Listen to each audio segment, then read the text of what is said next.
International Video Network welcomes you to Alaska.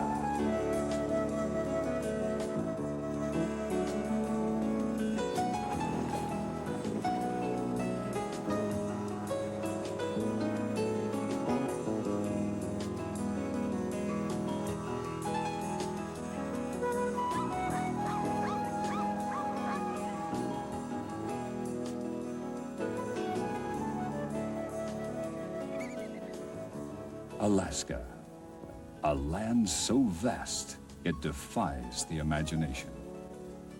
A wildness so profound it draws you back to your place in nature. People that warm the heart, and a heritage that spans the breadth of human history.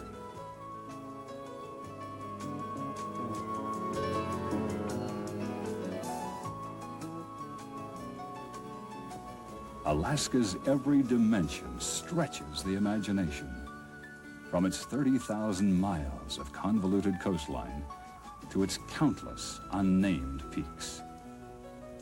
Covering an area 1/5 the size of the continental United States, Alaska's rich geological heritage includes 17 of the 20 highest mountains in the United States, half the world's glaciers, 3 million lakes, and 3,000 meandering rivers. Alaska is a land of surprises. To many people, Alaska means snow, ice, and cold. But to those that know her, Alaska also means long summer days that produce some of the world's largest vegetables. It is a land not of igloos, but of Russian churches and European villages. It is a land not only of log cabins, but of high-tech skyscrapers and state-of-the-art communications. Visitors expecting to observe nature in Alaska may find out how much a part of nature they are when they observe a grizzly bear picking up their scent in the wild. The unexpected seems to be the norm in Alaska. It's not uncommon to find people fishing at midnight, or to see a sunset at noon. In some places, the summer sun never hits the horizon. And in winter, the northern lights can turn the sky into a dazzling display of dancing illuminations.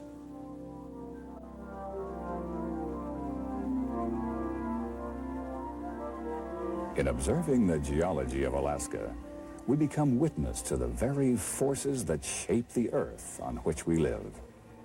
The perceptible movement of a massive glacier, active volcanoes forming new rock, and the grinding of ice forming new soil.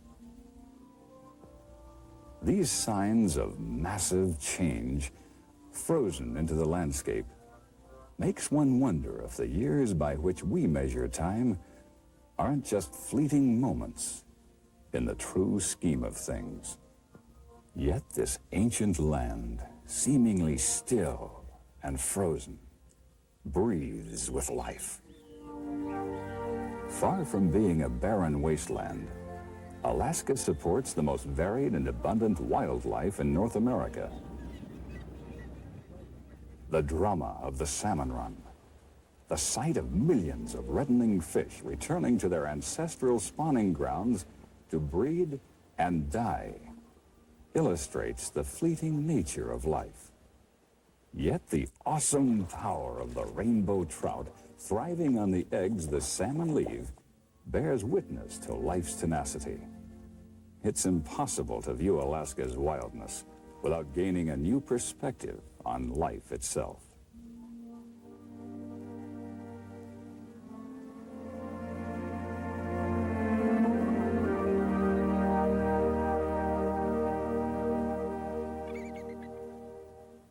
The majesty of Alaska's diverse wildlife is matched by the equally fascinating diversity of its people. Modern Alaskans have one thing in common. Every one of them is here by choice. The more recent arrivals have come here to partake of Alaska's many economic opportunities, or to enjoy the freedom and contact with nature the Alaskan lifestyle affords. In addition to the modern Alaskan, the Eskimo, the Indian, and the Aleut have maintained their cultural identity in small communities scattered throughout the 50th state. The indigenous natives, the Indians and Eskimos, whose aboriginal homeland this is, have fared better than their cousins to the south and are committed to preserving the values of their native cultures. The very size of Alaska encourages diversity in its people. Many communities remain isolated by distance and terrain. And it's this same isolation, the empty spaces on the Alaskan maps, that visitors to Alaska find irresistible. The major highways cover only a small portion of the state, and of these, only a few are open year-round. Many towns are accessible only by plane, or in the case of some northern coastal towns, by barge during the summer months. The airplane plays a major role in all aspects of modern Alaskan life. Owning a small plane is not a luxury reserved for the wealthy, but a commonplace necessity. One of 3 Alaskan citizens has a pilot's license, giving the state more private pilots per capita than anywhere in the world. And instead of a main street, many communities have an airstrip down the center of town. It would be difficult to see very much of Alaska without spending some time in a small plane. Charter air services are readily available throughout the state. Fly-in fishing trips are popular and provide the wilderness experience of a lifetime for the adventurous angler.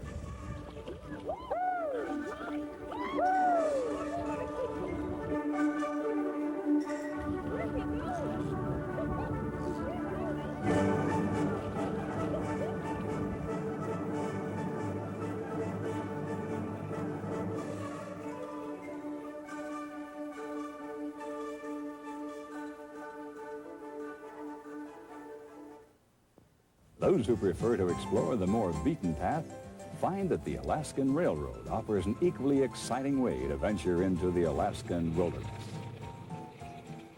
The train connects Anchorage with Fairbanks by way of Denali, or Mount McKinley National Park, and is one of the most popular ways to see the park. The station is just a few yards from the Denali Park Hotel, which is itself built around old railroad cars. Since passenger cars are no longer allowed into the park, the train provides a viable alternative for travel to and from Denali. From the hotel, free shuttle buses commute in and out of the park on a regular basis. South of Anchorage, the Alaskan Railroad serves the stretch along Turnagain Arm to Portage and the fishing village of Seward. But trains and planes are not the only form of transportation used by Alaskans. Dog sleds, once the most comfortable and fastest way to get around in Alaska, have been replaced by the three-wheelers and snowmobile. But the dog remains an integral part of Indian and Eskimo culture. In nearly every native village, there are racks of salmon drying in the sun, the traditional form of dog food for the dog sled teams. Dog sled racing is Alaska's official state sport, with major races taking place throughout the winter and spring seasons. The world's longest dog sled race, the Iditarod, follows the same grueling 1,000-mile trail that once provided the only overland access across the interior to Nome. Today, this great land can be traversed by glass-domed railroad cars, luxury cruise ships, and the ever-popular ferries plying the marine highway. Of all the waterways in the world, perhaps none can rival the unique beauty of Alaska's famed Inside Passage. Stretching some 600 miles from Ketchikan to Skagway and encompassing 13,000 miles of coastline, this maze of waterways, islands, and fjords is one of Alaska's most spectacular sights. Here on the Inside Passage, our everyday world dissolves, and we enter a seaborne planet on which forested islands seem to float, a world where the watery fingers of fjords stretch out to distant glaciers. It's a world where a passing bird may be a seagull, or it may be a bald eagle, where whales and porpoises break the calm of a horizon of merging sea and air.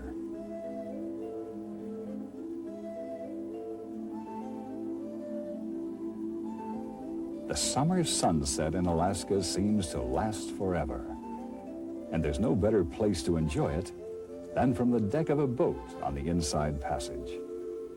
The colors shift and change until all the world turns to gold.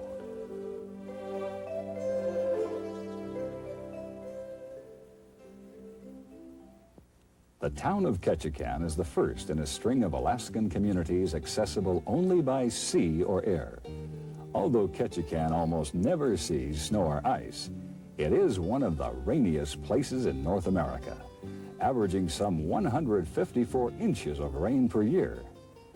Despite the rain, Ketchikan is a popular vacation spot, due in part to its outstanding sport fishing and its close proximity to the lower 48. Years before the present town was here, this was a fishing camp for Haida and Tlingit Indians, who left a visible legacy of their proud culture. These mysterious, awe-inspiring totem poles, combining both human and animal forms, are genealogies, stories of family deeds. A symbolic record of a non-literate people, they demonstrate the Indian belief that man is involved in a deep kinship with nature. The totemic animals, the raven, the bear, the shark, the wolf, and the eagle, are not just animals, but true relatives on this earth. A lot of times there's a pride that is involved in being native and being an Indian, and that has kind of been lost. Carving is kind of considered a lost art. The whole idea is to try to revive it. I think it's very important to try to develop or pass on or even inspire some of those individuals that are that have a little interest in carving.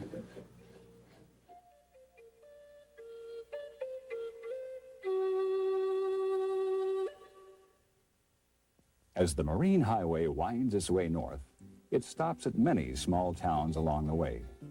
For towns like Wrangell, the ferry is the main link with the outside world. Locals use it for visits to other towns along the route, and of course tourists and adventure seekers use the ferry to get to jumping off points such as this. After the Wrangell narrows, the bright and beautiful town of Petersburg beams a velkommen, which means welcome in Norwegian, and the people of this town mean it. The clear, cold water and stately fjords on this extreme tip of Midthoff Island reminded Peter Bushman so much of his native Norway that he settled here. Other Scandinavians joined him and built Petersburg, an Alaskan town with a distinctly European flavor. As in other towns of the Inside Passage, the people of Petersburg make their living from the forest and the sea. The traditional Norwegian art of rosemaling decorates buildings as it does in Norway. Even the painted shutters here recall that other much-loved place on waters far away.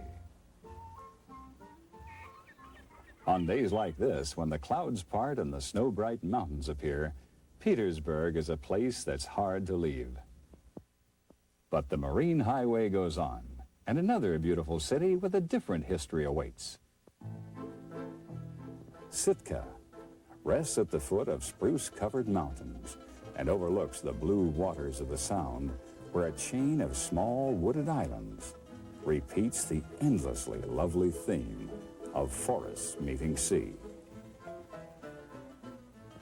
Sitka began as a Tlingit Indian village until the Russian Alexander Baranov, the commander of a fur hunting party, built a fort here in 1799. The Tlingit Indians rebelled and in a surprise attack destroyed the fort.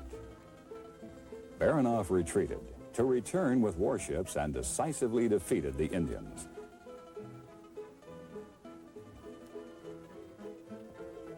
Baranoff then built a castle on this hill, but only the cannon remains today. Sitka soon became a flourishing town.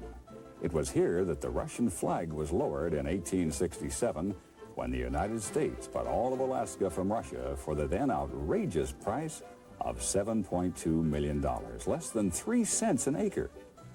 Sitka became the capital of the new territory until the early 1900s when it was moved to Jeanneau. Timber, fishing, and government keep Sitka thriving, and tourism is growing. St. Michael's Church is one of the finest examples of rural Russian architecture in Alaska. When this 150-year-old building burned down in 1966, the people saved the doors and priceless icons and rebuilt the church exactly. This stately building is the first of 5 homes the state of Alaska has built for its older citizens. The Old Pioneers' Home honors the original settlers of Alaska, and the statue of the Old Pioneer was modeled after Skagway Bill Fonda. The Sheldon Jackson Museum houses an excellent collection of antique and modern Indian artifacts and totem poles. In its own way, this native art is a forceful and graphic history of the events that shaped the region. Nearby, Sheldon Jackson College operates a salmon hatchery, which visitors can observe from viewing platforms. Beyond the hatchery, the yacht harbor lies nestled in a beautiful natural harbor, one of the reasons why Sitka became the first capital of Alaska. In the early 1900s, the swell of gold rush activity moved Alaska's political and economic focus north to the town of Jeanneau.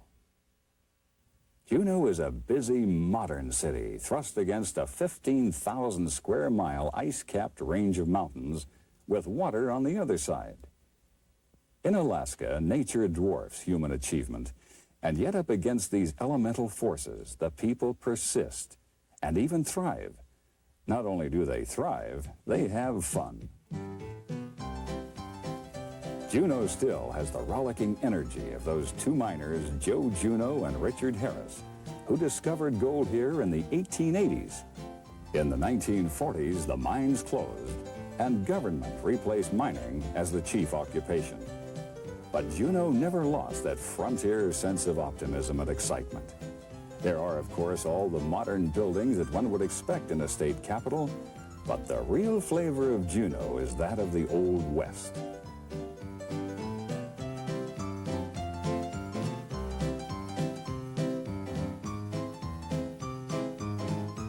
It's not hard to imagine what those days and nights were like during the peak of the gold boom. And still today, the Alaska Hotel, with its antique furnishings, shows what a visitor to this town could expect in the way of accommodations back in the days when gold was king and Victoria was queen.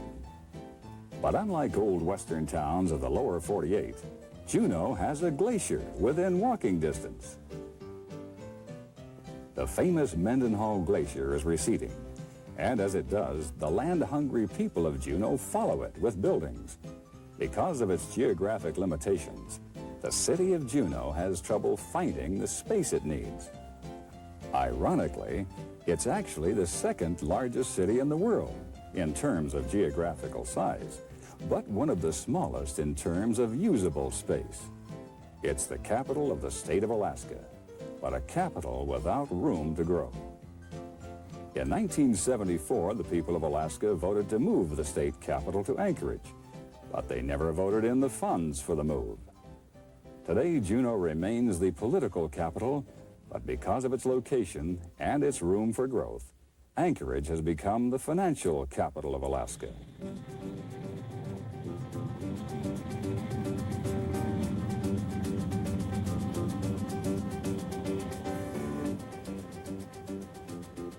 To any big city dweller, Anchorage seems like a small town.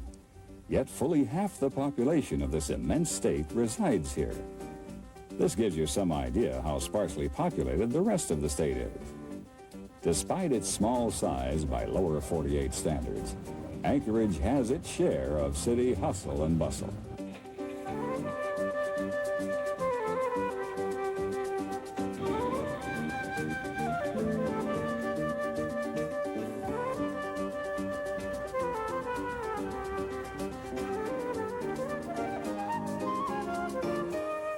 The city of Anchorage dates back to the late 19th century, when it was a tent city for gold miners and fur trappers.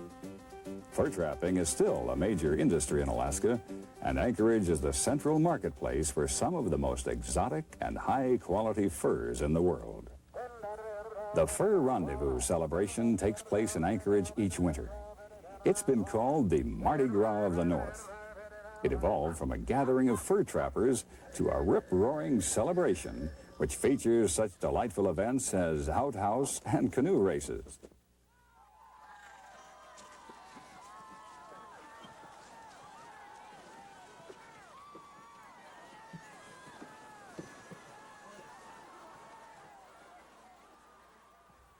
In addition to furs, Anchorage offers unique opportunities to buy native art and craft items from throughout the state.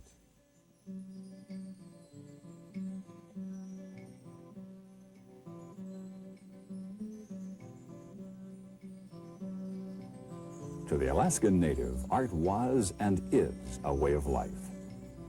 Every object used in the routines of daily life was turned into an object of art. Scrimshaw, ceremonial masks, and ivory carvings are but a few of the art forms available in these shops.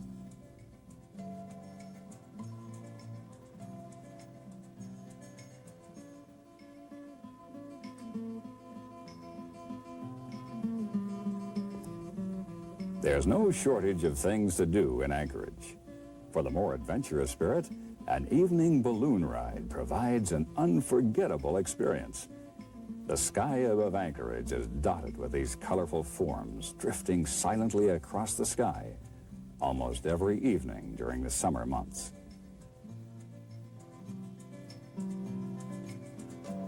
Many prefer to stay closer to the ground and see Anchorage from the second story of one of the free double-decker buses serving the city. One of the more popular day trips from Anchorage follows the Seward Highway along Turnagain Arm past the Potter Point State Game Refuge on the way to Portage Glacier.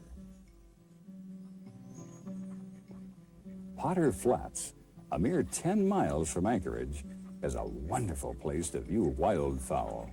Over 130 species of migratory birds feed and nest here. The road to Portage Glacier also passes several areas where salmon spawn in creeks adjacent to the road. Just inside the park, a viewing platform extends out onto the water for a bird's-eye view of this natural spectacle. Portage Glacier itself is one of the most photographed spots in Alaska. This clear blue lake with its thousands of floating icebergs becomes a playground for hundreds of visitors every day.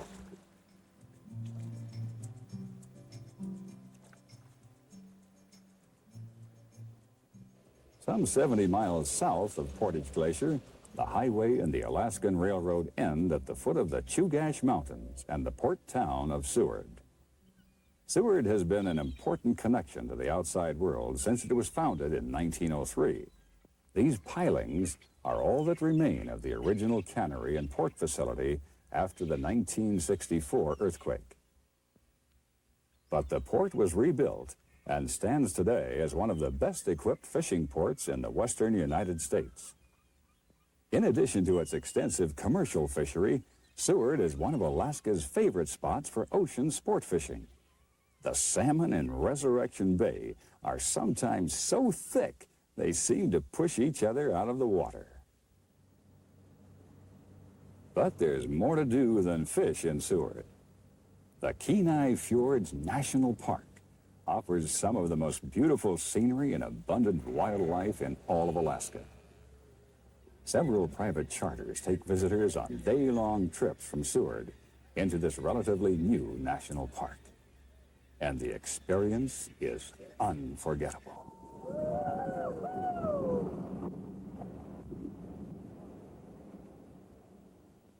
These enchanting fjords, stretching from Seward to the southern tip of the Kenai Peninsula, are the flooded valleys left by the ancient glaciers and provide the ideal habitat for thousands of migratory birds and a multitude of rare and beautiful animals. As the boat rounds the point of each new bay or fjord, a unique and stunning panorama unfolds. Majestic bald eagles nest on the isolated islets left by the weathering of surf and wind. Dramatic rock arches jut out of the azure waters, framing the distant glaciers and echoing the sounds of the surging swells. The playful dolphins can often be seen riding the waves created by the wake of the boat. For the seals and sea lions, these calm waters provide an ideal calving ground. The only danger they face is an occasional lunge onto the rocks by an aggressive killer whale, a natural enemy to these smaller sea mammals. And then there are the birds, thousands of them. Over 175,000 birds of some 18 species, including the famous puffin, make their nests here every year. Sea otters are perhaps the most lovable of all the seagoing mammals. These living treasures of the Northwest were almost hunted to extinction for their luxurious pelts. Protective legislation has now increased their chances for survival, at least here in Kenai Fjords National Park.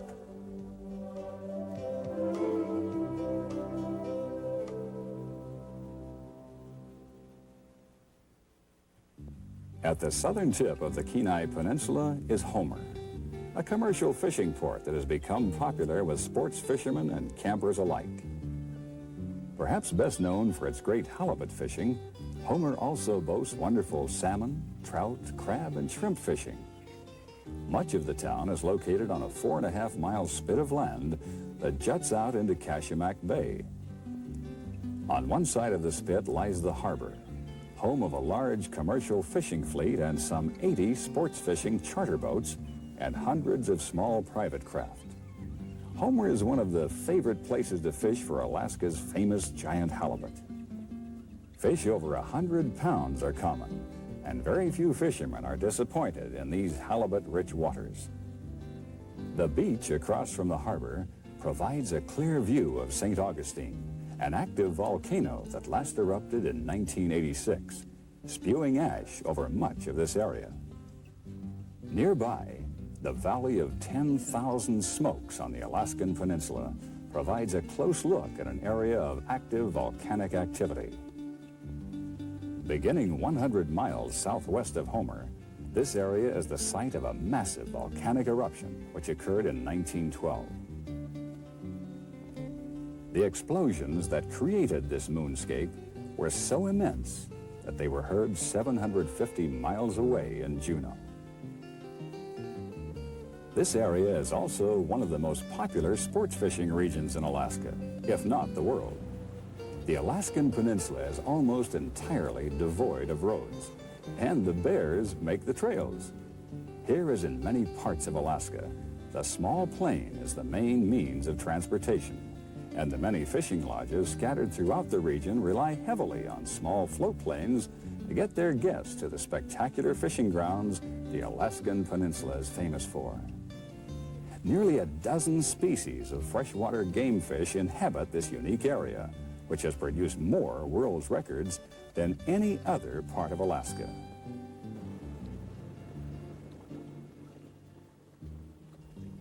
The Bristol Bay Basin is home to the largest sockeye or red salmon runs in the world. Each summer, millions of mature salmon averaging 8 pounds migrate back to Bristol Bay tributaries to spawn. Following the call of some ancient instinct, the mature fish swim up their native rivers from the ocean, across the lakes, and into the smallest creeks to the place of their birth. Upon reaching their breeding grounds, the salmon mate, spawn, and then die, leaving their flesh to fertilize this delicate ecosystem. The trillions of eggs spawned on each streambed become a prime food source for predatory fish such as this fat rainbow. Iliamna Lake, the second largest lake in the United States, is the nursery for what are thought to be the largest rainbow trout in the world. Pound for pound, these rainbows put up a better fight than any other game fish.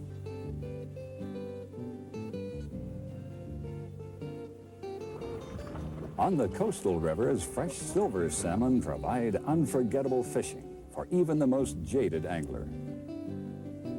These fish, just entering the streams, are full of the strength they will need for their long journey.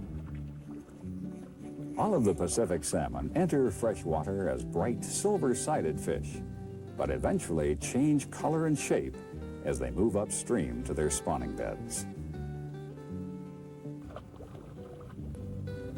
Other animals make their homes in these waterways. Beavers often change the course of the rivers, and another creature makes his presence known by a network of trails and indentations in the grass. The coastal brown bears are the largest land-living carnivores in the world today. The Alaskan brown can weigh up to 1,300 pounds and can grow to 8 or 9 feet in length.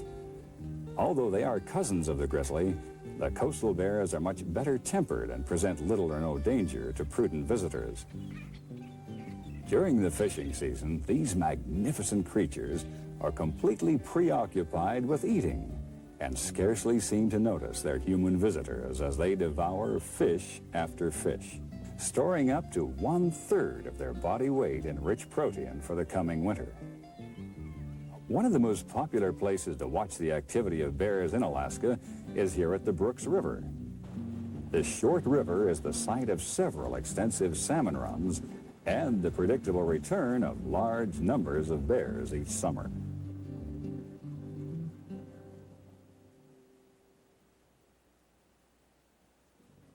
Several hundred miles northeast of the Alaskan Peninsula, Mount McKinley makes a spectacular centerpiece for one of the world's most awe-inspiring national parks.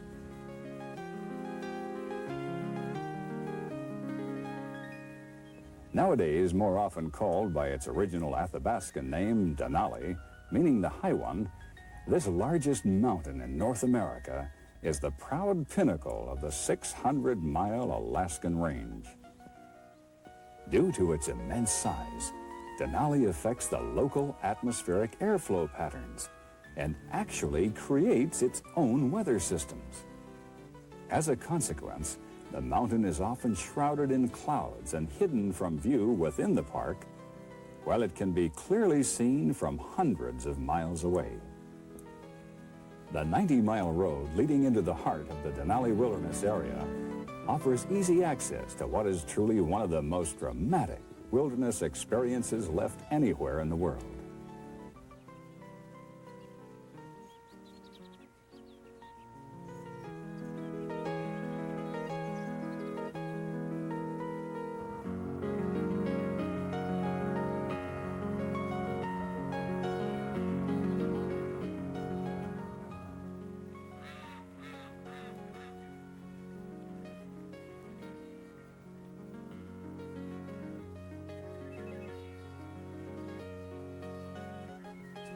This delicate ecosystem has been protected from the fate of so many of our national parks by a policy limiting traffic into the park to shuttle and tour buses.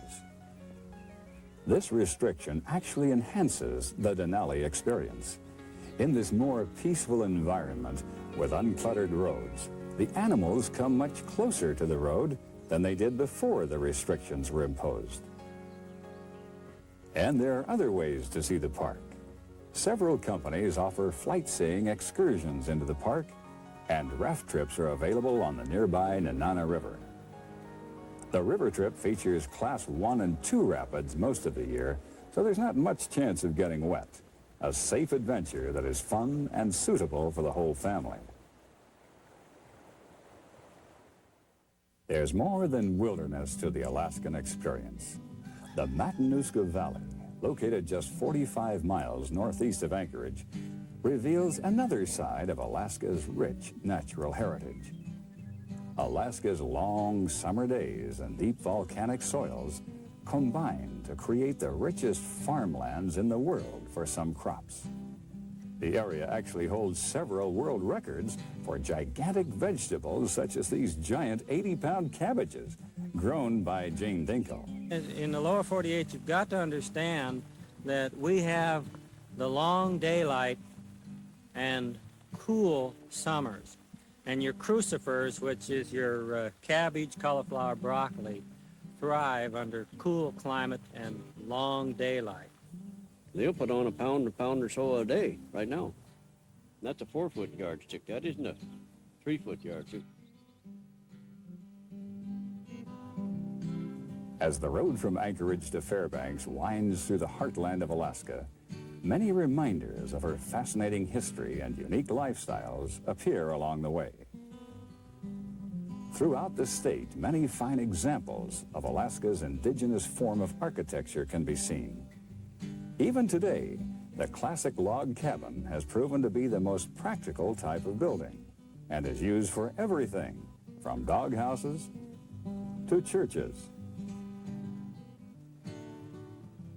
Fitting perfectly into the Alaskan landscape and built from readily available materials, these sturdy buildings are able to withstand huge snow loads and the stresses of thermal expansion.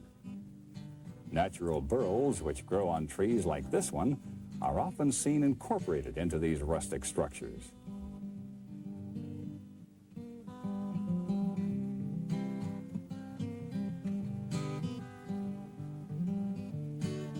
Alaska's northernmost major commercial center is the town of Fairbanks. Once a booming gold rush town, modern Fairbanks still sits on Alaska's frontier. It's the home of the University of Alaska and a jumping-off point for activities in the roadless north.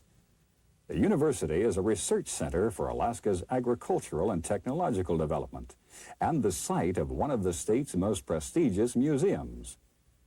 The Fairbanks Museum houses elaborate displays on native Indian and Eskimo culture, wildlife, and technology.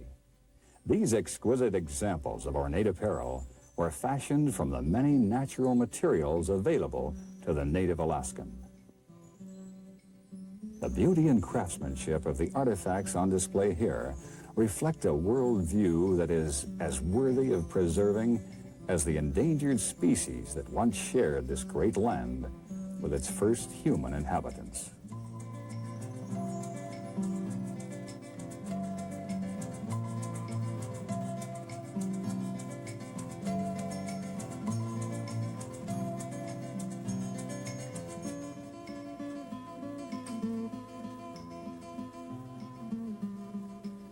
A few miles north of Fairbanks, the highway intersects the Great Alaskan Oil Pipeline, one of the most impressive technological feats of modern times.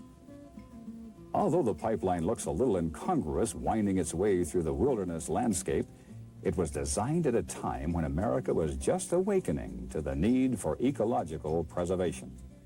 And it has many ecological safety features built into its design. Portions of the pipeline are elevated to allow the unimpeded migration of the caribou. The pipeline is designed to slide on Teflon sleds as changes in temperature cause it to expand and contract.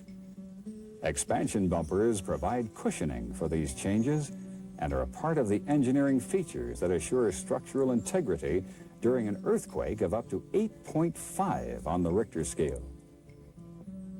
In order to keep the warm oil in the pipeline from melting the permafrost below, the posts suspending the tube are actually fitted with refrigeration coils. The high-tech design of the pipeline is quite a contrast to the old machinery displayed here in Alaskaland's mining valley. This large theme park, built by the state of Alaska and open to the public free of charge, also features a reconstruction of downtown Fairbanks during the gold rush days. These log houses were actually moved here from the old town center. A ride on the miniature model steam train is popular with the kids and a good way to explore the park. For a longer trip into Alaska's past, visitors board the Steamboat Discovery, the last stern-wheeler on the Chena and Tanana rivers. The leisurely 4-hour excursion is run by the Binkley family, who have been piloting these riverboats for 3 generations. A few miles north of Fairbanks on 9 Miles Steese Highway, another fascinating piece of Alaskan history awaits. The famous No. 8 gold dredge. this 5-story, 250-foot rock-eating monster took its last bite of this rich placer deposit in the late 50s. Today, amateur prospectors try their hand at panning the gravels that lay just out of reach of the giant machine when it stopped working. Gold fever still kindles the Alaskan imagination, and nowhere is it more contagious than in Nome. There's still millions of dollars worth of gold trapped in this frozen ground, and there are still quite a few people making a living mining here. In fact, the Alaska Mining Company recently offered to move the entire city of Nome to a nearby location, which it had already worked, just so it could retrieve some of the ore trapped beneath these historic streets. Before 1898, the year the 3 lucky Swedes discovered gold here, there really was no city of Nome. The following year, gold was discovered in the sands of this beach. And within 2 years, Nome's population swelled to make it the biggest city in Alaska. The miners who built this town were so numerous on the beaches here that they measured their claims by how far they could reach with a shovel. A walk down Front Street in Nome is like a trip back through time to the Old West. Old-time saloons still line the streets, and fur trappers still work the surrounding hills, using Nome as their base. Several Eskimo villages use Nome as their connection to the outside world, but the real world of the Eskimo begins a little further north.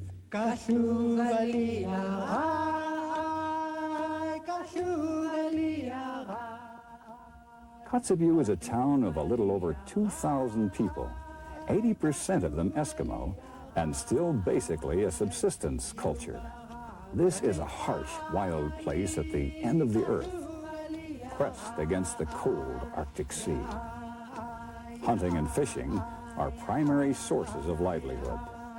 Kotzebue sits on a peninsula near the location of the ancient Bering Land Bridge, which was the route of those earliest Americans on their trek from Asia to this new land. There is archaeological evidence here of settlements going back for millennia. It's this historical perspective that gives the native people of this region the strength to resist the pressures of an imported culture and to preserve their own ways. We've lived in this area for thousands of years. This is an ancient living area for the Inupiat people. And we've lived in harmony with nature. We've lived pretty much in harmony with ourselves. And we believe that the values that we currently have are going to allow us to continue to live here in harmony with nature and one another. The native people here have a true resource in their own proven traditions. Modern cultural innovations are accepted when they serve a purpose, but there is an increasing awareness that for a hunting and gathering people, the old proven ways work best. Here in this living museum of the Arctic, the elders of the village preserve knowledge of this endangered culture to share with visitors who get an unusual opportunity to observe the native culture.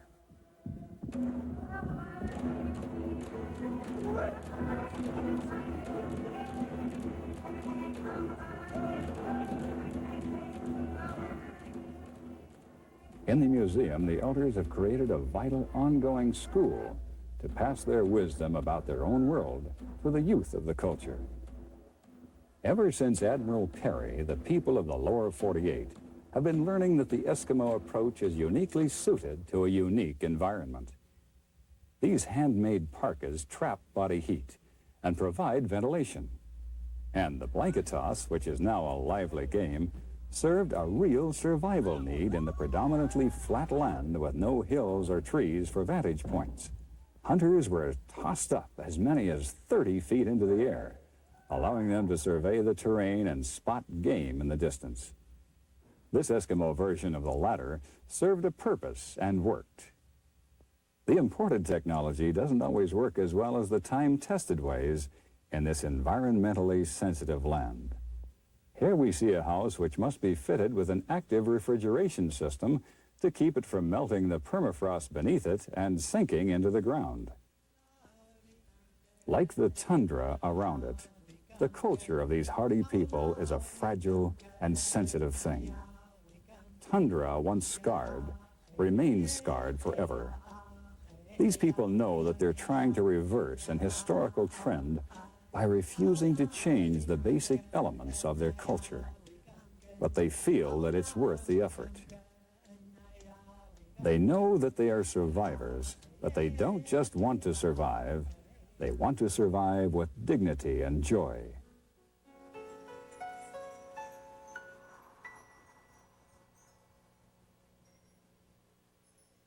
And as it is with the Eskimo, struggling to maintain their culture while integrating into the modern world, so it is with all of Alaska. Alaska is a rare and fragile window into the natural world. A world where every living thing lives in harmony with the powerful forces of nature. A world where the forces of nature prevail, and man must be in tune or perish. Visitors fortunate enough to experience this wonderful place would do well to experience it on its own terms, without imposing their own day-to-day values on this unique and precious experience.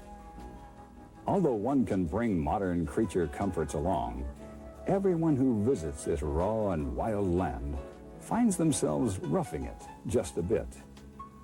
For some, that may mean sleepless frostbitten nights on an ice field at the foot of Mount McKinley. For others, it may mean a lukewarm shower, a dirt road, or an evening without television.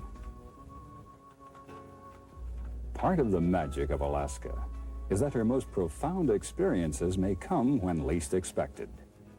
The beaten path may offer many wonders, but the moments that last forever may sneak up on you like the Chinook winds and linger like an Alaskan sunset.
Anchorage, Alaska, a metropolitan city of over 250,000, can lose some 25,000 citizens when they move to the wilderness lying just outside the bursting, brimming city's doorstep.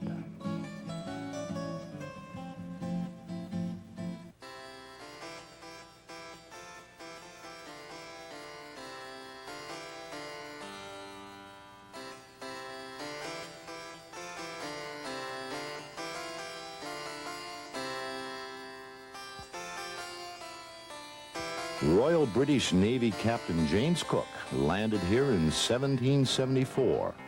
In a copy of his journal he wrote, "It be a wild primitive place of long valleys and towering mountain, lashed by storm and tide, which are of considerable speed and strength, providing hazard for unwary man or animal. This land is home to great beasts of the sea and shore, which has created some danger at times for the crew. An extreme large ice bear of exceeding ill temper lives upon the ice, which flows out of the valleys to the sea in this cold area of the world. Our ships are easily provisioned by the numerous native peoples, and we've traded for many skins and goods. Our contact with the inhabitants have been pleasant, for they are a friendly, open people in the land of hostile elements. Many things have changed since 1774. Thousands of men came and went in attempts to take from this land its gold, its ivory, and furs. But in 1906, other men came here too, not to take, but to give to future generations the natural splendor and ruggedness they held so dear in this giant land, this great land, this wild, scenic Alaska.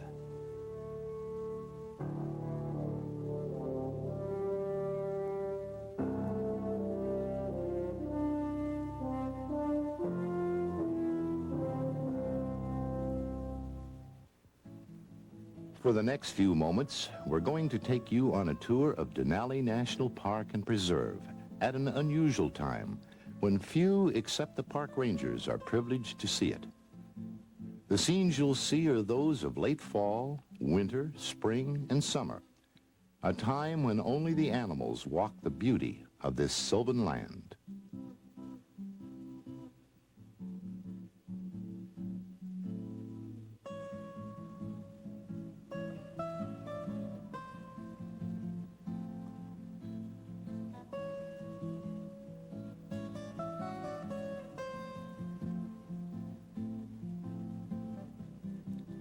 The immensity of Denali surrounds you, tundra and mountains by the mile, dominated by the ever-present Mount McKinley.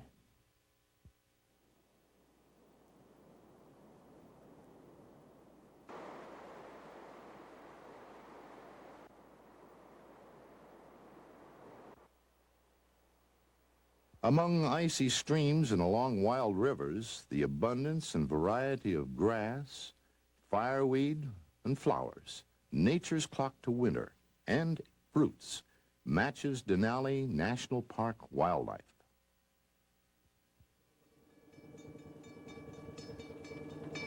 Denali National Park and Preserve is served by both road and rail. And while there is no rail link with the lower 48, the Alaska Railroad is exciting and viable transportation within this largest of states.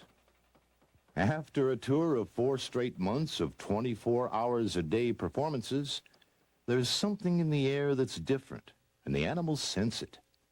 The visitors have left, and the park once again belongs to nature alone.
Bull moose gather and guard their harems in late fall. Nature's balance here, as anywhere, is maintained by nature. While the humanitarian in each of us agonizes when we see an animal wounded in an encounter with one of its kind, we must realize that it is part of the normal cycle of life. In each encounter between kind, there must be a clear winner and another which loses. The challenge is always the same, only the reasons vary. It might be a territorial battle, competition for a favored female, or maybe it is for food in an area where it is more readily available.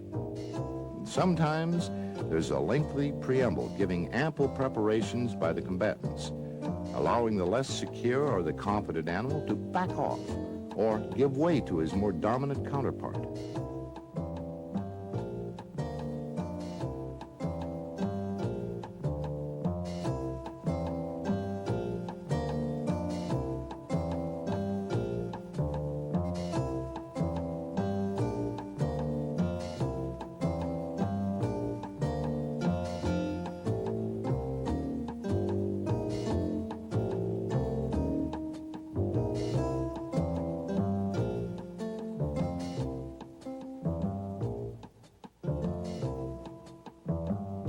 No, not a sound. This bull is doing a lip curl, catching the scent of the female cows.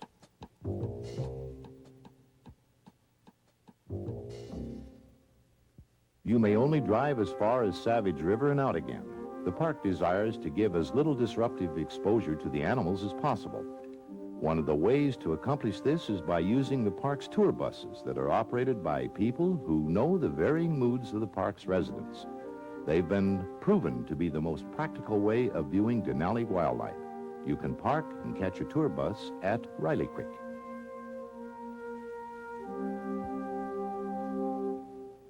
The ptarmigan is found throughout the park.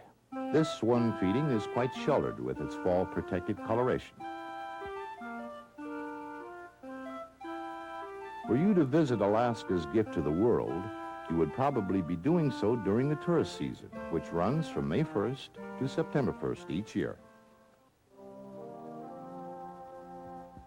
Denali National Park is the only place on Earth where hundreds of thousands of visitors can readily view a large variety of wildlife in their natural setting, a setting of staggering beauty.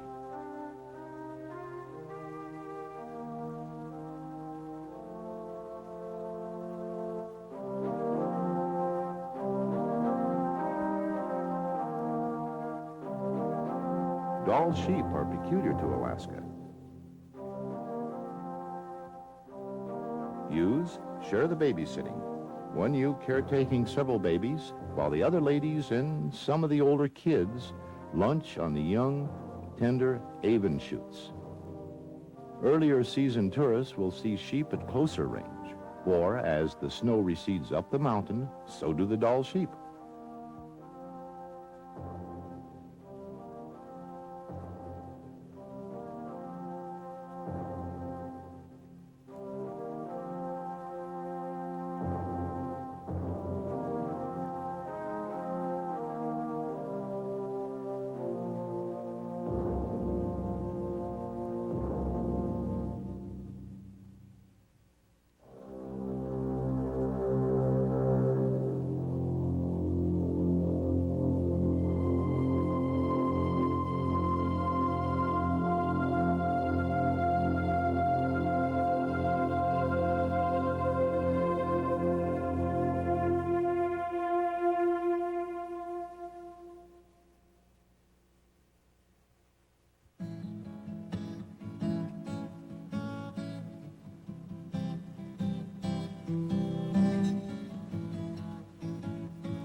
While sheep can drink water from snow, for campers there's a different problem. There's piped water at 3 of the campgrounds, but in general, you are advised to boil all drinking water, or better still, bring your own water with you from Riley Creek, where you will be registered and assigned a camp space.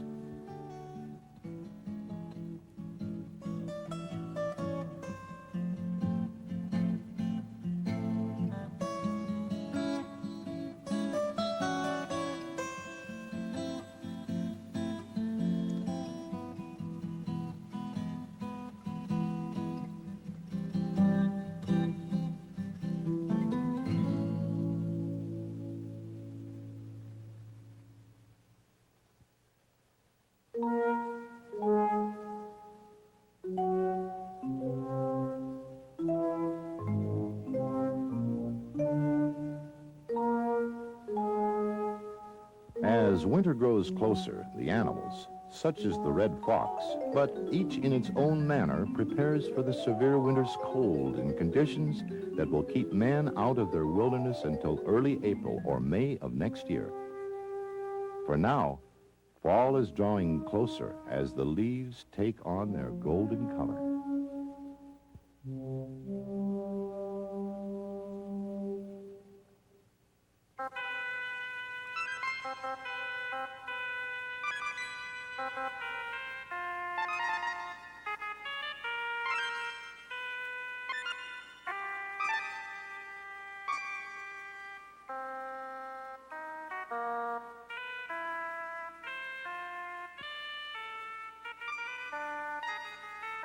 Some of Denali's wildlife will hibernate. Others, like the ptarmigan, will change color to blend in with their surroundings and minimize their chances of becoming a victim to their next larger neighbor in nature's survival chain. As for your protection, you are encouraged to keep your food in these food lockers, to keep your food and prepare your food away from your sleeping area. Bears may come in all shapes, sizes, and colors, but they have one thing in common. They are wild, dangerous animals.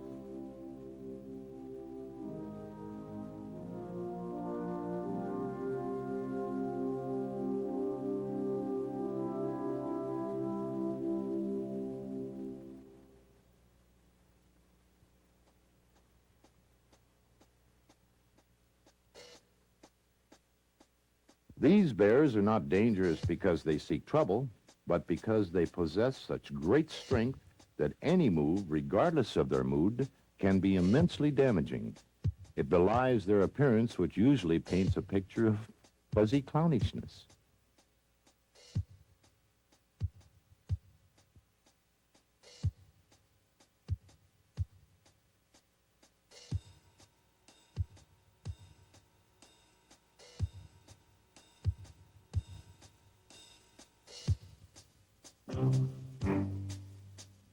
This bear has to content himself with foraging for roots and grubs. Of course, anything else that fails to get out of the way in time is also a potential dinner, regardless of what size it happens to be. Grizzlies know no fear.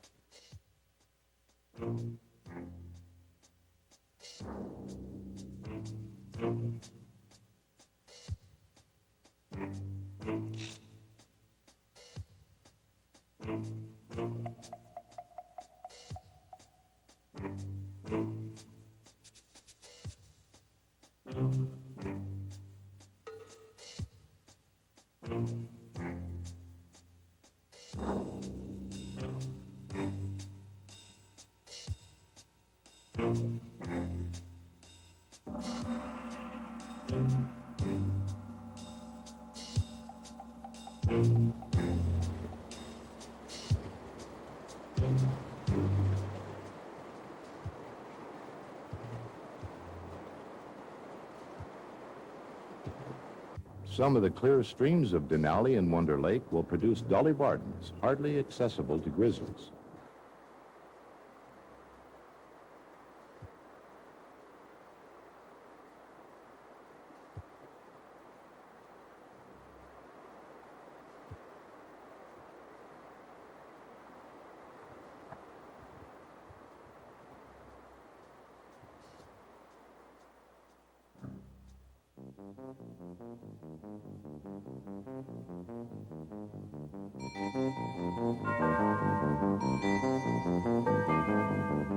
The coyote, a rare sight, is forever on the alert.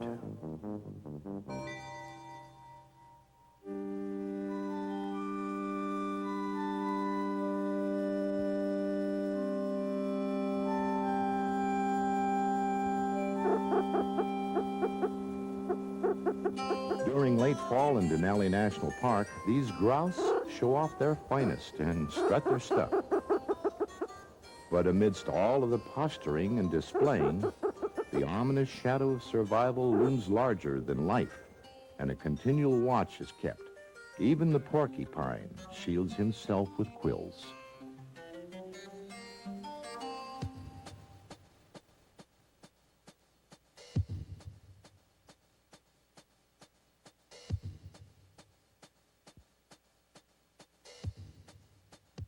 Due perhaps to the humanization, the identities we have endowed animals with throughout the years, like teddy bears, cartoon bears, stuffed cuddly animals of all kinds, we've led our children and ourselves towards thinking of all wild animals as having a regard or a love for people, especially where large beasts are concerned.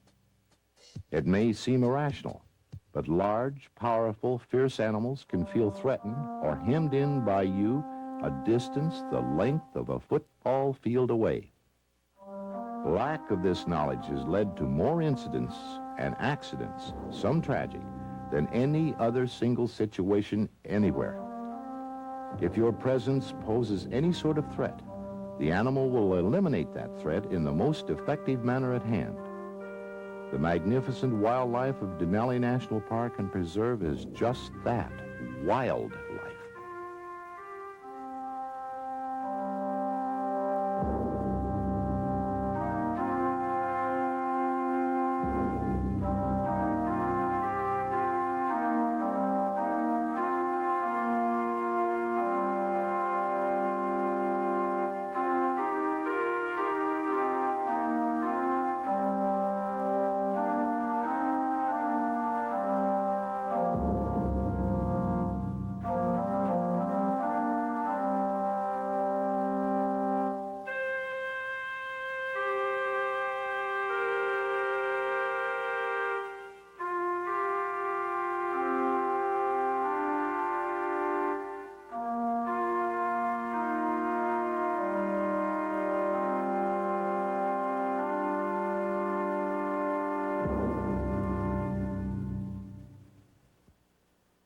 Under the heading of advice freely given and well needed, at Denali National Park are these items for campers and hikers, even climbers.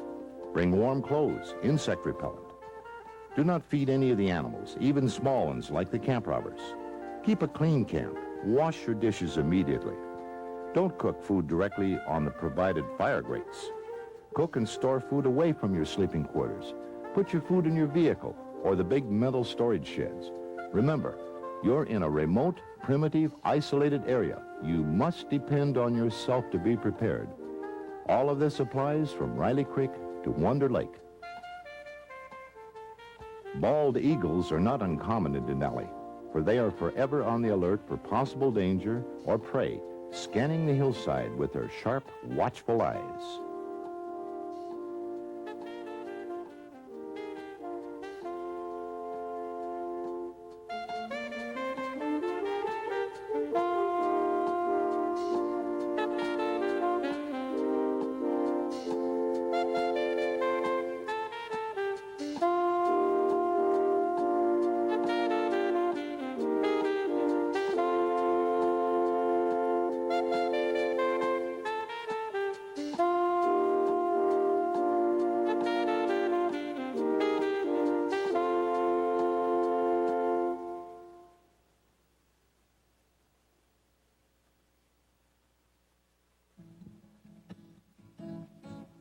Away from Wonder Lake Campground, down the McKinley Bar Trail to the marshland below Denali's Wonder Lake presents an awesome display of animal life, feeding, preparing for winter, each in its own way, some by eating, some by gathering food, and still others just look on. All creatures, big and small, are affected by and accept this yearly threat to their existence. They do not think as we humans. There are no assessments, pro or con. They just get on with the business of living or dying in one of the most beautiful spots in the world.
Muskrats are not antisocial. They're just not really gregarious, even with their own kind.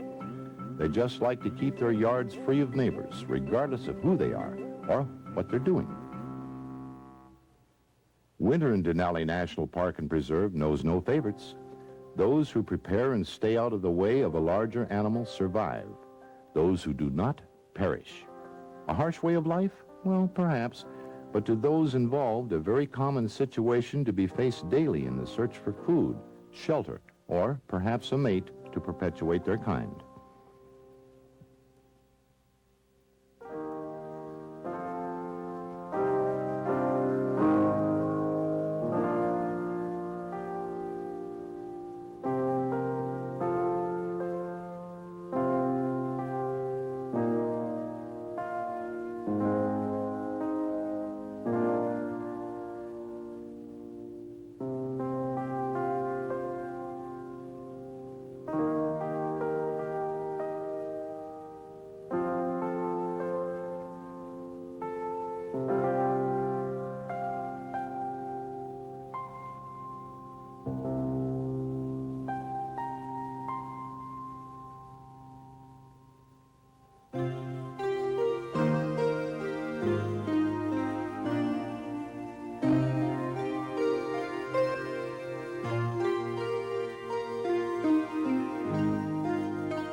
This immature trumpeter swan has strayed from its kind and may find itself caught in the abrupt harshness of winter.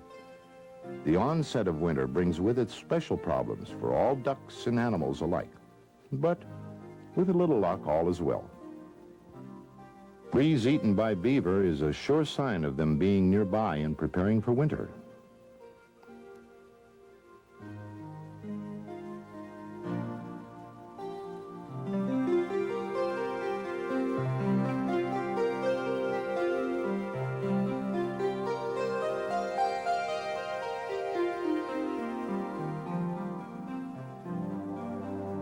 More of Denali's wildlife, on the search for food, getting ready for the harsh, bitter cold of winter.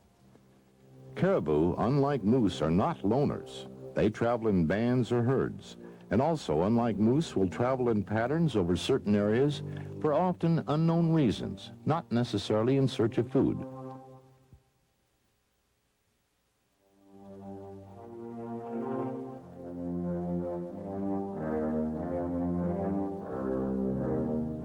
You may think there are more males than females in this caribou herd, but that's understandable because caribou females carry antlers too. In fact, they're the only member of the deer family which does.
Even starting with a nice day, Mount McKinley writes its own rules. The weather follows no pattern or plan. Snow in the middle of July or August is not unusual, and although it doesn't linger, it's a constant reminder that which applies in most places has no bearing on Denali. But for this time of year, Denali takes on her winter coat.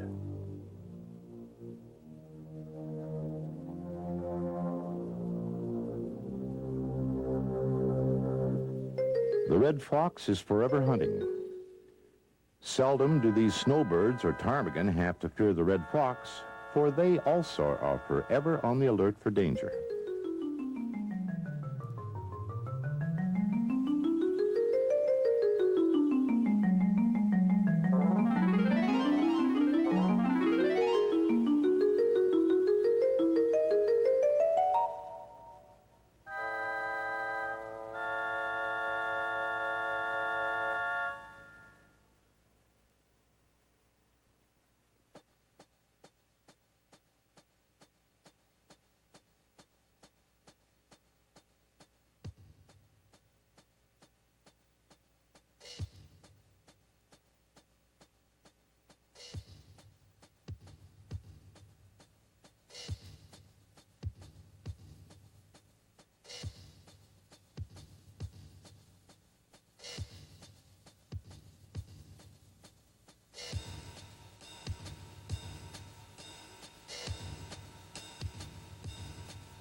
In the never-ceasing quest for food, the large conifers scan all of the animals' lives. A small mistake may provide the hungry ones a meal. In Denali, the eyes of the hunter seldom close.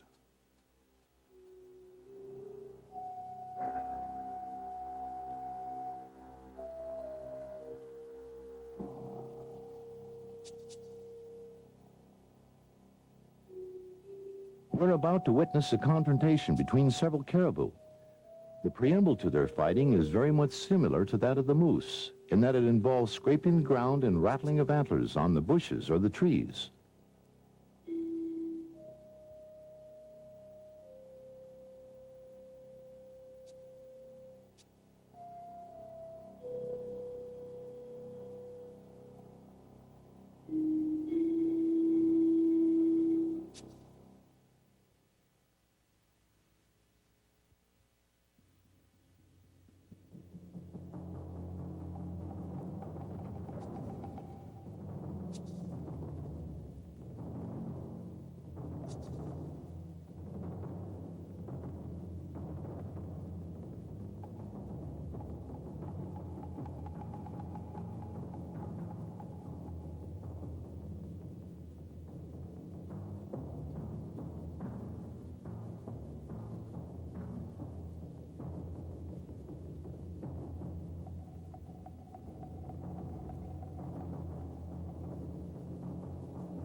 Certainly less proud, drained of energy, and defeated. The winner is declared.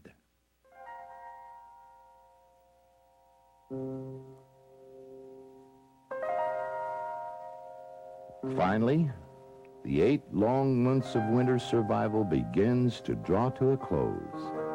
Instead of freezing, melting marks the activities of the somewhat longer days. Beneath the snow, new life is stirring in the burrows and in the dens. Marmots are starting to preen themselves. The red fox and the larger animals are also moving, for soon the cycle will begin once again.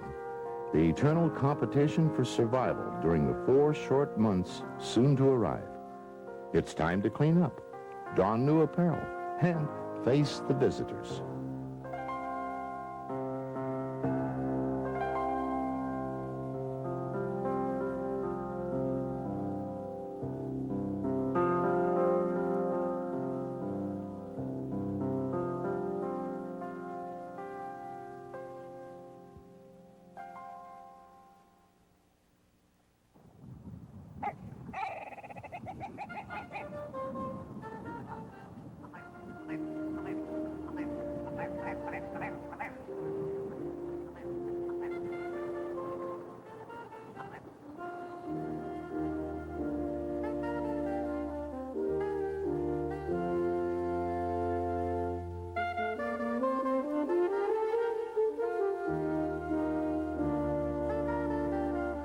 ptarmigan, forever on the go and changing color from season to season.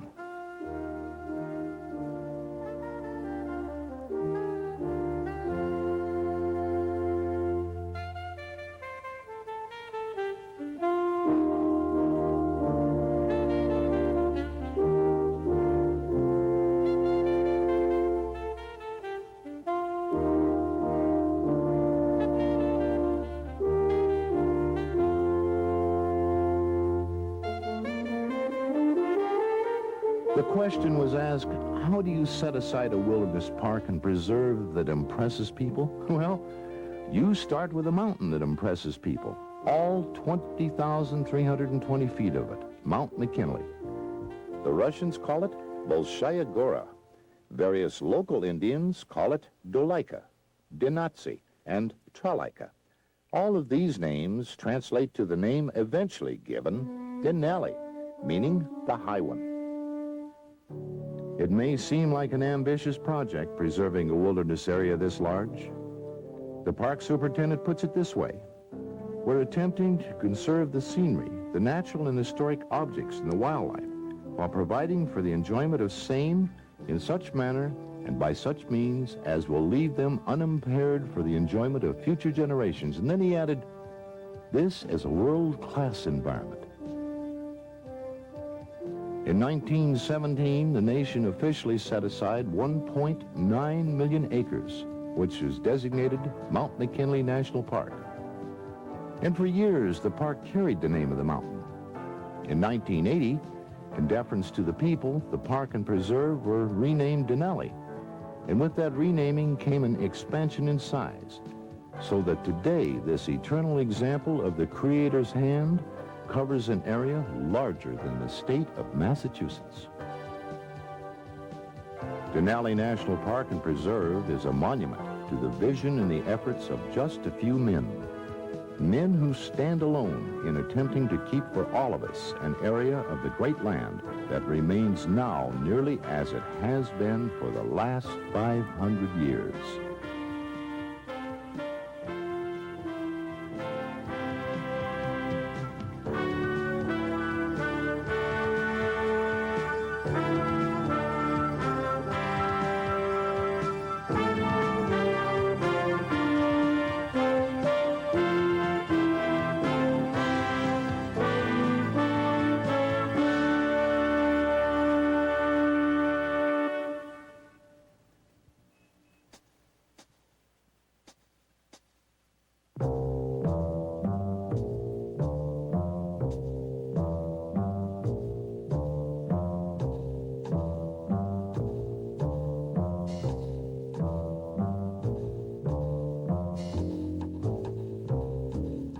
Should you decide to take a stroll in the willows for observation of further wildlife, be aware that moose, the largest and most impressive of the deer family, consider willow groves as their favorite meal and rest areas. They feel they have exclusive rights to these groves, whether it's a previous riverbed or an old burn. Remember also that moose calves stay with the cow for the first year or two. So any disturbances you create involve the protective instincts of the mother.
Triplets are not an uncommon phenomena to the mother grizzly.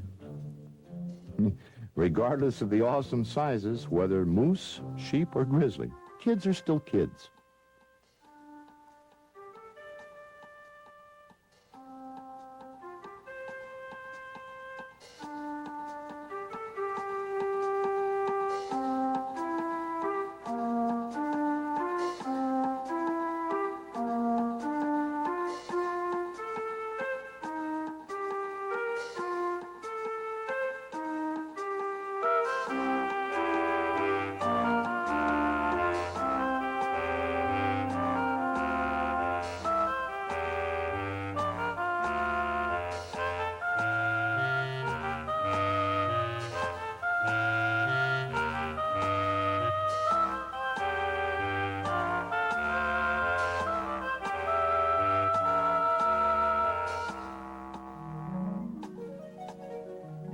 The spring weather brings back the swans, and the ponds come alive.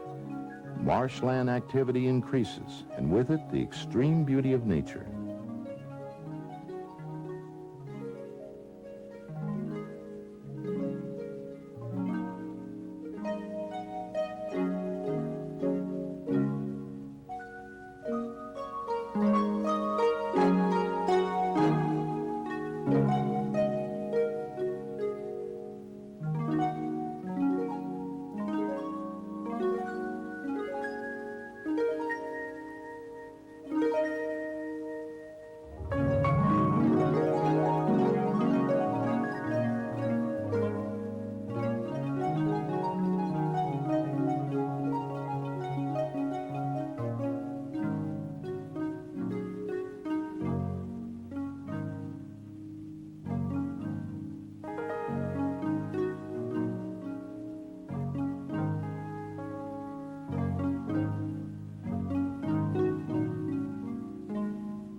For spring and then summer brings on the growth of leaves and flowers.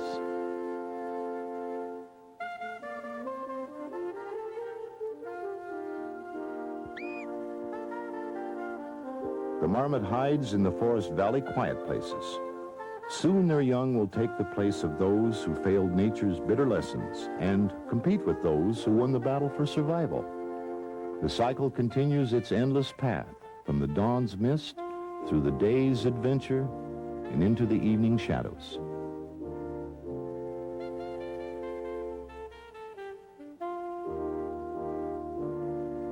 Blooms of every description stretch into the warm Alaskan sunshine, days that last over 22 hours.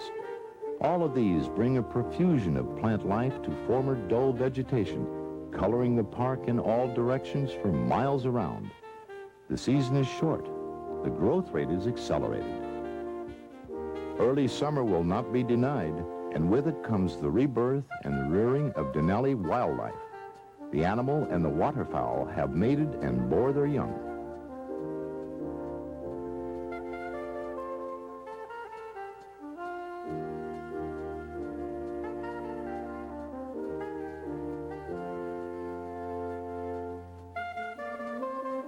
Things do change. Old ways go by the board.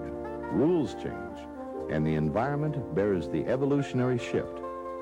We can't do much about that, but the change is gradual. The celebration of life in Denali Park is ready for you. we can be sure that what we see in the park today will be there for others to see tomorrow and tomorrow. Enjoy yourself. Enjoy our park and spread the word. The show goes on every day, rain or shine, and your pass is waiting.